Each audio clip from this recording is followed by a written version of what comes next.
दर्शकबिन आज हामीसँग हुनुहुन्छ अभियन्ता तथा उद्यमी विकेश नेपाली। विकेश सर, तपाईँलाई पिएम टिभीमा हार्दिक स्वागत छ। धन्यवाद। विकेश सर, तपाईँले आफ्नो नाममा नेपाली जोड्नु भएको छ, यसको कारण के होला? यो प्रश्न अहिले मलाई चिन्नुहुने धेरै जसो साथीभाइहरू, दर्शकबिन, शुभेच्छुकहरू सबैबाट यो प्रश्नहरू आइरहेको छ मलाई। मैले पहिला विके सिंह राई भनेर मैले प्रयोग गरिराखेको नाममा एकाएक नेपाली आएपछि यो नेपाली शब्द कसरी आयो, कहाँबाट आयो भन्ने प्रश्न थियो। सँगसँगै कौतूहलता बढी आएको मैले महसुस गरेको छु। यो प्रश्नको जवाफ मैले सार्वजनिक रूपमा दिन आवश्यक नै थियो जस्तो लाग्छ। यो नेपाली शब्दलाई चाहिँ हामी नेपालको नागरिक भएको हुनाले मैले नेपाली शब्द टाइटलको रूपमा राखेको हो। यसलाई मैले नेसनालिटी नेम भन्न उपयुक्त हुन्छ जस्तो लाग्छ मलाई। र सबैभन्दा मुख्य कुरो नामको सवालमा मेरो विके यो मेरो नागरिकताको नामबाट आएको नाम हो। त्यसपछि हाम्रो सिंह यो कास्ट वाइज आएको नाम हो, जातीय नाम हो भने नेपाली चाहिँ नेपालको एउटा सिटिजन भएको हिसाबले, राष्ट्रियताको हिसाबले एउटा यो नेसनालिटीको नाम हो। यो मलाई यसैको जवाब चाहिँ मैले धेरैजसो साथीभाइहरूलाई अनौपचारिक रूपमा भेटघाटहरूमा र मैले सामाजिक सञ्जाल फेसबुकमा पनि एकपल्ट मैले यसको जवाब दिन परेको थियो। र यसको अर्थ चाहिँ तपाईँले यसलाई नेपाली चाहिँ एउटा नेसनालिटी नेम अर्थात् नेपालको नागरिक भएको हुनाले नेपाली भनेर बुझ्न सक्नुहुन्छ भने यसमा मैले जोड्नै लागेको कुरा अर्को तपाईँलाई अलिकति मैले जोड्न चाहन्छु। विशेष गरी यो अहिले नेपालमा विभिन्न प्रकारको साम्प्रदायिक, चाहे त्यो जातीय होस् चाहे क्षेत्रीय होस्, अहिले मुद्दाहरू उठेर एक आपसमा नेपाली एक आपसमा भाइ लड्ने अवस्था आइरहेको देखेर पनि हामी अब एउटा अभियान हामीले अहिले नाम लिएको छौँ, भन्ने मात्रै नेपाली कि बन्ने पनि नेपाली। हामी अहिलेसम्म सबै हामी आफूलाई नेपाली भन्छौँ। देश विदेशमा रहेका हाम्रो साथीभाइहरूले पनि आफूलाई नेपाली भन्न गौरव गर्ने, नेपालमै भएको हामीले पनि आफूलाई नेपाली चाहिँ भन्ने, तर बन्न चाहिँ हामी सकिरहेको छैनौँ। हामी यही नेपालको नेपाली नागरिक भएर पनि फेरि यहाँभित्र हामी विभिन्न आफूलाई विभिन्न जातको, विभिन्न क्षेत्रको, विभिन्न वर्गको, विभिन्न सम्प्रदायको भनेर चाहिँ आफूलाई छुट्याइरहेका हुन्छौँ। अरूसँग हामीले आइसोलेट गरिरहेका हुन्छौँ। यसको अर्थ यसबाट हामी मुक्त हुनको लागि भनेर पनि यो नेपाली टाइटल चाहिँ लिएको छौँ। भलै यसमा केही साथीभाइहरूबाट, केही शुभेच्छुकहरूबाट अथवा हामीले जसरी अहिले यो टेबलमा तपाईँले देख्नुभएको छ राष्ट्रिय झन्डा नेपालको हामीले राखेको छौँ। यसैमा पनि तपाईँहरू चाहिँ राष्ट्र र राष्ट्रियतासँगै कतै फेरि राजनीतिक रूपमा अथवा आस्थाको रूपमा तपाईँहरू अलिकति पश्चगामी बनिराख्नु भएको हो कि भन्ने पनि सवाल छ। यसको चाहिँ उपयुक्त समयमा हामी यो राजनीतिक खालको क्वेसनलाई हामी राजनीतिक रूपमा नै हामीले जवाफ दिनु उत्तम होला जस्तो लाग्छ। अहिले म आफै सामाजिक अभियानहरूमा बढीभन्दा बढी आबद्ध छु, सम्बद्ध छु र म आफै एउटा उद्यमी पनि भएको हिसाबले मेरो आफ्नै केही व्यवसायहरू पनि छन्। म यसमै नै बढी अहिले व्यस्त छु। तपाईँलाई मैले यति मात्रै अहिले भन्न चाहन्छु छोटोमा भन्नुपर्दा। तपाईँ सामाजिक अभियन्ता कि राजनीतिक अभियन्ता? अवश्य पनि हामीले अभियान र अभियन्ता भन्नु साथै हामीले नेपालमा मात्रै होइन, हामी विश्वव्यापी रूपमा नै हामीले केही सामाजिक अभियन्ताहरू हुन्छन्, केही राजनीतिक अभियन्ताहरू हुन्छन्। केही सामाजिक अभियन्ताहरू नै पछि गएर राजनीतिक अभियन्तामा वा राजनीतिक कर्मीमा बदलिएको पनि हामीसँग उदाहरण छ। मेरो सवालमा तपाईँलाई यसको जवाफमै भन्नुपर्दा चाहिँ म आफूलाई सामाजिक राजनीतिक अभियन्ता भन्न चाहन्छु। अर्थात् दुईटै अभियानमा म आबद्ध छु, सम्बद्ध छु। अहिलेदेखि होइन, म करिब 1.5 दशकदेखि नै सामाजिक राजनीतिक अभियानहरूमा छु। अर्थात् म पहिला सामाजिक अभियानहरूमा नै बढीभन्दा बढी आबद्ध थिएँ भने पछिल्लो समयमा मैले राजनीतिक अभियानहरूमा बढी समय मैले गुजार्दै आएको छु। जुन तपाईँहरूलाई केही कुराहरू मेरो हिस्ट्रीहरू पनि ओपन बुकको रूपमा नै छ। मैले आज होइन, आजभन्दा करिब 15 वर्ष अगाडिदेखि नै म सामाजिक राजनीतिक अभियानहरूमा संलग्न हुँदै आएको छु। यसर्थ मैले तपाईँलाई भन्न सक्छु म सामाजिक राजनीतिक अभियन्ता हुँ। अर्थात् दुवै सामाजिक रूपमा पनि र राजनीतिक रूपमा पनि म दुईटै अभियानहरूमा सहभागी भएको छु। यद्यपि मैले आफू अहिले कुनै पनि राजनीतिक अभियानमा आबद्ध हुँदै पनि कुनै पनि राजनीतिक दलको घोषित सदस्य भएर होइन, मैले राजनीतिक अभियानहरूमा, मुद्दाहरूमा, एजेन्डाहरूमा म सहभागी भएको छु। अहिले नै कुनै पनि राजनीतिक पार्टी बनाइसकेको, कुनै पनि राजनीतिक पार्टीमा प्रवेश गरिसकेको वा कुनै पनि राजनीतिक पार्टीको सदस्यता लिइसकेको भन्ने चाहिँ फेरि होइन। बिक्की सर, तपाईँ अभियन्त्रिकी उद्यमी? यो क्वेसन साँच्चै नै जटिल क्वेसन छ, किनभने हामी जब अभियानको कुराहरू उठ्छ अथवा हामी उठाउँछौँ त्यो सवालमा यो समाजसेवाको सन्दर्भ जोडिन्छ। चाहे त्यो सामाजिक अभियानको कुरा हुन्, चाहे राजनीतिक अभियानको कुरा हुन्, यो अरूलाई सेवा गर्ने, अरूलाई सहयोग गर्ने भन्ने प्रसङ्ग उठ्छ। फेरि उद्यमशीलताको कुरा उठ्नु साथै त्यो व्यापार व्यवसायसँग जोडिएका कुरा हुन्छन्। यो एक आपसमा कहिलेकाहीँ हेर्दाखेरि कन्ट्रडिक्सन जस्तो देखिन्छ, विरोधाभासपूर्ण जस्तो पनि देखिन्छ, अलिक फरक जस्तो देखिन्छ। तर यसलाई फेरि हामीले अलिक अर्को तरिकाले हेर्ने भने, मेरो आफ्नो परिभाषाले हेर्ने भने, मैले 2 लाइनमा भन्ने गरेको छु। म आत्मसन्तुष्टिको लागि सामाजिक राजनीतिक अभियानमा म सहभागी हुन्छु, अर्थात् समाजसेवा गर्नु मलाई खुसी लाग्छ, आनन्द लाग्छ। तर फेरि आफ्नो फर सर्भाइभल, जीविकोपार्जनको लागि, बाँच्नको लागि मैले अरूमा भर पर्न नपरोस् भनेर, अरूमा भर पर्न, डिपेन्ड अपन हुन नपरोस् भनेर चाहिँ आफूले आत्मनिर्भरताका लागि म व्यवसाय गर्छु। अर्थात् मैले एक लाइनमा भन्नुपर्दा आत्मसन्तुष्टिको लागि म अभियन्ता हुँ, तर आत्मनिर्भरताका लागि म फेरि उद्यमी हुँ। अर्थात् यसको अर्थ तपाईँलाई मेरो अघिल्लो क्वेसनको जवाफ जस्तै यसमा पनि मैले भन्नै पर्ने हुन्छ, म अभियन्ता पनि हुँ र उद्यमी पनि हुँ। जोइन्टली एन्सरमा मैले तपाईँलाई यसरी भन्न सक्छु। तपाईँहरूको आगामी अभियानको बारेमा केही बताइदिनुहोस् न। हाम्रो आगामी अभियानहरू को अहिले हामी प्रष्ट एउटा रेखाचित फ्रेमवर्कहरू तयार पारिरहेको छौँ। र तपाईँले अघि मैले अभियानकै एउटा प्रसङ्ग उठ्दाखेरि हामीले भन्ने मात्रै नेपाली कि बन्ने पनि नेपालीको अब केही हप्ता पछाडिदेखि हामी यसमा हाम्रो केही अभियन्ता साथीहरू हामी जोडिएर यसलाई अगाडि बढाउनेछौँ। सँगसँगै यसमा धेरैवटा अभियानहरू छन्। तपाईँलाई हामीले सामाजिक अभियानका कुराहरू छन्। अझै अघि मैले तपाईँलाई नै जवाफ दिने क्रममा भनिसकेको छु, सामाजिक हुँदै म राजनीतिक अभियन्ता पनि हुँ। यसको अर्थ तपाईँलाई अहिलेको नेपालको राजनीतिको अवस्थालाई हेर्ने भने झनै अलिकति तरल अवस्था छ, झनै अरू बेलाभन्दा सामान्य अवस्थाभन्दा अलिकति असामान्य अवस्थामा अहिले नेपालको राजनीति प्रवेश गरेको छ। त्यो भएको हुनाले हाम्रा राजनीतिक अभियन्ताहरूले विभिन्न कार्यक्रमहरू ल्याउँदैछन्। यदि हामीले यो प्रतिनिधि सभा जुन एउटा विघटन भएको छ, यसलाई यहाँ विभिन्न प्रकारका हाम्रो साथीहरूबाट अभियानहरूको अहिले तयारीहरू भइरहेको छ। प्रतिनिधि सभालाई फेरि यो पुनर्स्थापना गरिनुपर्छ भन्ने साथीहरू पनि केही हुनुहुन्छ भने यो जे भएको छ अब आगामी प्रतिनिधि सभाको चुनावको लागि चाहिँ तयारी गर्नुपर्छ भन्ने साथीहरू पनि हुनुहुन्छ। केही साथीहरूले राजनीतिक पार्टी, राजनीतिक दल नै बनाएर जानुपर्छ भनिराख्नु भएको छ भने केही साथीहरूले यसलाई अलायन्स वाइज अथवा हामी अहिले सामाजिक अभियन्ताहरू जे जति छौँ नेपालभरि त्यो सबैलाई जोड्ने एउटा हामी कडी बन्नुपर्छ, एउटा सबैलाई जोड्ने एउटा हामी माध्यम बन्नुपर्छ अथवा अलायन्स बन्नुपर्छ भन्ने छ। त्यो हिसाबले हेर्ने भने अब तपाईँलाई मैले सामाजिक अभियानहरूको सवालमा हेर्ने भने हामीले हिजो एन्टी करप्सन भ्रष्टाचार विरुद्धको सवालमा अथवा महिला हिंसाहरूको सवालमा अथवा हामीले विभिन्न प्रकारका अभियानहरू छँदै थिए। राष्ट्रियताको सवालमा, जनजीविकाको सवालमा त्यो थियो। अहिले पनि त्यो हाम्रो कायम रहन्छ। त्यो एकपछि अर्को आउँदै जान्छ भने यसैसँग जोडिहालेको चाहिँ अब अहिले नेपालको सवालमा जे जति एउटा राजनीतिक एउटा अहिले राजनीतिक एउटा जुन एउटा सङ्कटको अवस्थामा छ, धेरैभन्दा धेरै अभियन्ता साथीहरू, सामाजिक अभियन्ता साथीहरूले नै पनि अहिले राजनीतिक अभियानमा सहभागी हुनुपर्छ भन्ने लागेको छ। र मेरो आफ्नो पनि जोड अहिले के छ भने हामी जे जति नेपालभरि रहेका अथवा काठमाडौँमा हामीले विभिन्न अभियानहरू चलाउँदै अहिले हामी सामाजिक अभियानमा जोडिरहेका थियौँ। अब हामीले यदि यो सरकारले घोषित गरेकै समयलाई हेर्ने भने त वैशाख भनेको अब हामीसँग धेरै महिना छैन, केही महिनाको सवाल मात्रै छ।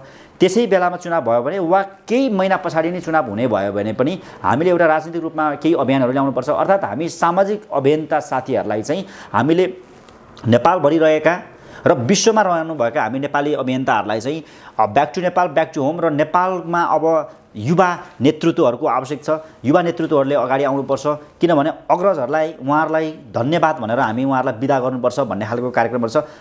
मैले यसलाई सामाजिक राजनीतिक अभियन्ताहरू को सवालमा मैले यसलाई सामाजिक राजनीतिक अभियानहरूको सवालमा चाहिँ मैले तपाईलाई अहिले यति मात्रै भन्न सक्छु। सामाजिक अभियानहरू हाम्रो हरेक शनिबार हामीले 5 बजे हामी माइती घर मण्डलदेखि बानेश्वर जुन हामीलाई क्षेत्र तोकिएको छ त्यहाँ हाम्रो अभियानहरू तपाईले हरेक शनिबार देख्न सक्नुहुनेछ। अब यो केही हप्ता पछाडिदेखि नै अब राजनीतिक अभियानको सवालमा पर्ने हामी त्यसमा ठ्याक्कै हरेक हप्ता मात्रै हुन्छ भन्ने छैन। त्यो जुनसुकै दिन जुनसुकै समय हुनसक्छ, तर यस्तै समय बनाएर हामी त्यहाँ गर्दै जानेछौँ। र विशेष गरी अब हामी यो अहिलेको प्रतिनिधि सभा विघटनको सवालमा र आगामी इलेक्सनको सवालमा अथवा यही प्रतिनिधि सभा विघटनलाई वैधता दिने निर्णय आयो त्यो खालको एउटा हाम्रो फ्रेमवर्क बन्ला। किनभने हामी we are waiting for the right decision of supreme कोर्टको हामीलाई जबसम्म निर्णय आउँदैन तबसम्म हामीले अहिले नै घोषणा गर्नुको त्यति अर्थ छैन भनेर राजनीतिक अभियानहरू चाहिँ अहिले हामी वेट एन्ड सीमा छौँ।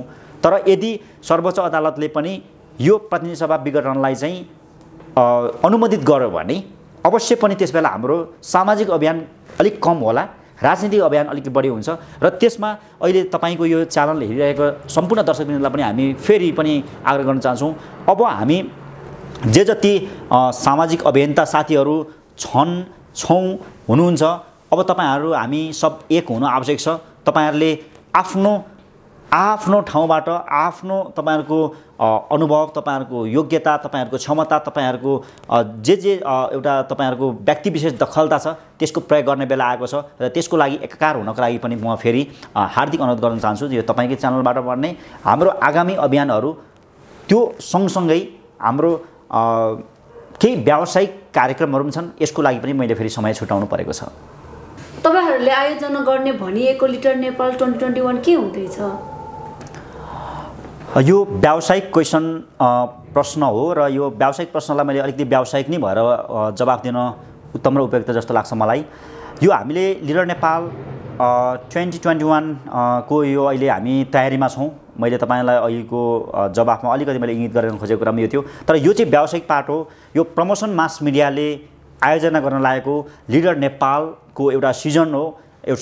यसलाई चाहिँ हामीले 2019 मै हामीले घोषणा गरेको थियौँ। लिडर नेपाल 2020बाट चाहिँ हामीले अब हरेक वर्ष टप 10 लिडर्सहरू चाहिँ हामी सार्वजनिक गर्नेछौँ। हामी हजारौँमा पुग्नेछौँ, सयौँलाई हामीले काठमाडौँ उपत्यकामा हामीले ल्याउनेछौँ, प्लेटफर्ममा उतार्नेछौँ। त्यसमध्येबाट हामीले 10 जनालाई चाहिँ हामीले टप 10 एउटा लिडर अफ द इयर त्यो वर्षको सम्बन्धित वर्षको लिडर्स बनाउने भनेर चाहिँ अथवा बाहिर हामीले ल्याउने भनेर चाहिँ हामीले त्यो तयारी गरेको थियौँ। त अफसोस हामी कोभिड-19 कोरोना भाइरसको कारणले गर्दाखेरि हामीले वैशाखदेखि गर्ने भनेको कार्यक्रम हाम्रो त्यो पुरा हुन सकेन।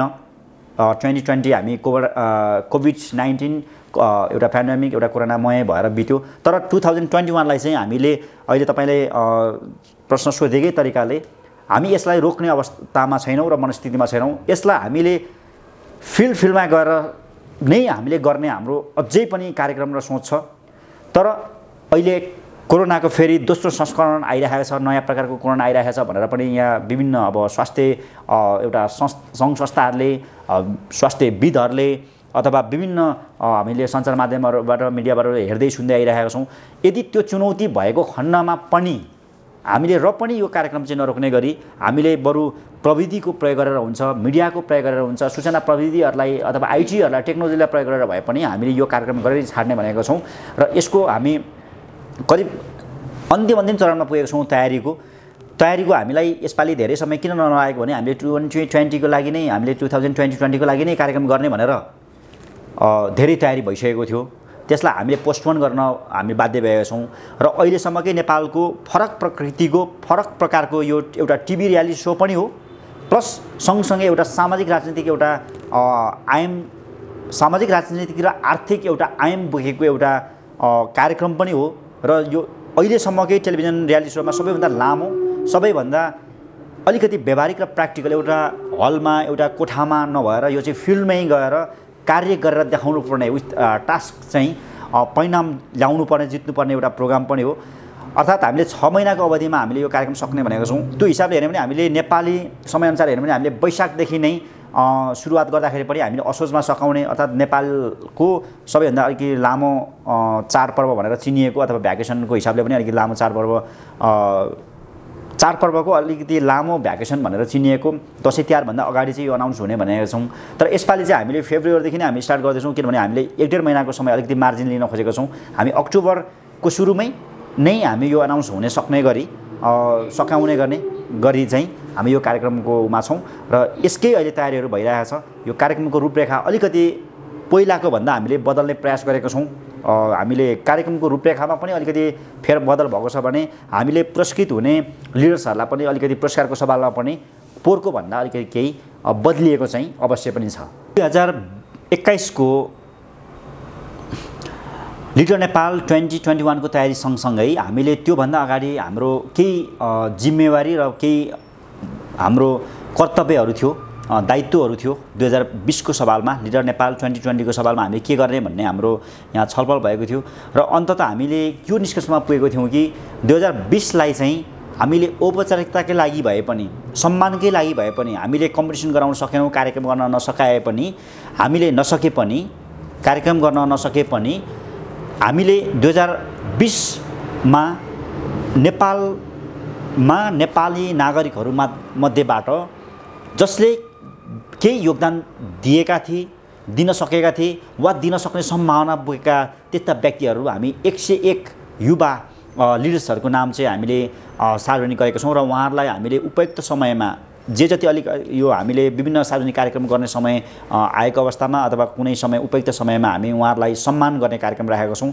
त्यसमा 101 लिडर साथीहरू, केही सिनियर हुनुहुन्छ, केही जुनियर हुनुहुन्छ, उहाँहरूलाई हामीले केही लिएको छौँ र सँगसँगै हामीले सिनियर लिडर्स यसमा हामीले यो 2020 लाई चाहिँ हामीले एउटा लिडर नेपालको सुरुवातको वर्ष भएको हुनाले यसलाई हामीले दुई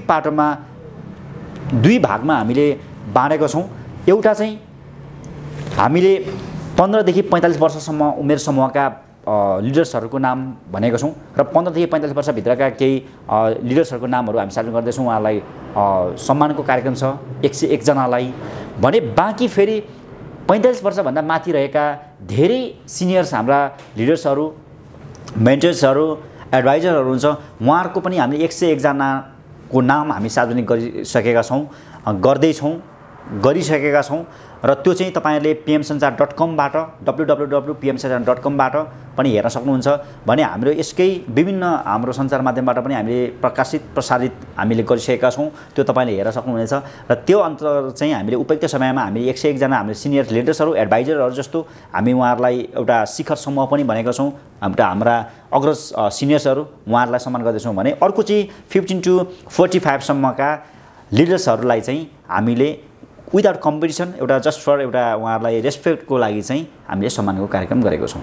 तपाईँले कार्यक्रमको प्राकृतिक फरक छ भन्नुभयो, के फरक छन् त? यो कार्यक्रमको प्रकृति हामी विशेष गरी हामीले पहिला र अहिलेमा हामीले फिल्डमा नै जाने भन्ने हाम्रो पहिला कार्यक्रमको रूपरेखा थियो।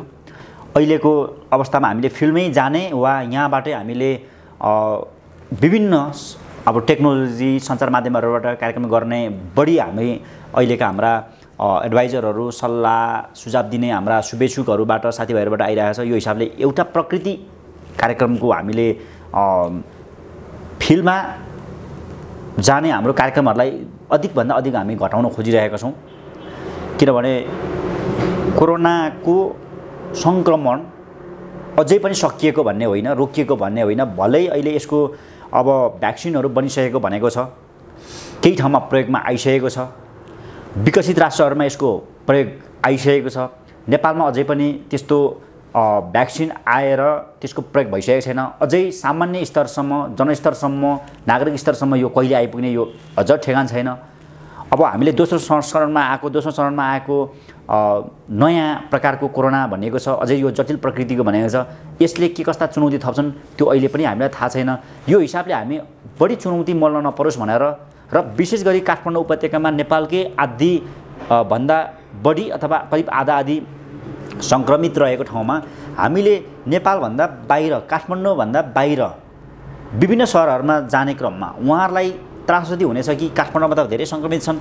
अफकोर्स मलाई यो लाग्छ हामी पनि सङ्क्रमित हुन सक्छौँ। अनि हामीले ग्रामीण घरमा गएर अथवा साना सहरहरूमा गएर हामीले अन्य नेपालको अन्य सहरहरूमा जाँदाखेरि उहाँहरूलाई के त्रास हुने भयो भने काठमाडौँबाट आउने व्यक्तिहरूले चाहिँ पक्कै पनि कोरोना सङ्क्रमण लिएर आएको छ।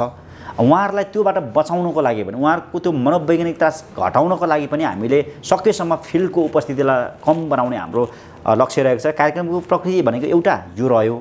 दोस्रो भनेको हामीले पुरस्कार राशिको सवालमा चाहिँ हामीले 10 जनालाई करिब हाम्रो 1 करोडको पुरस्कार राशि भनेर जुन हामीले 2019 मा घोषणा गरेका थियौँ, सामान्य अवस्थामा थियो भने त्यही कन्टिन्यू हुने थियो।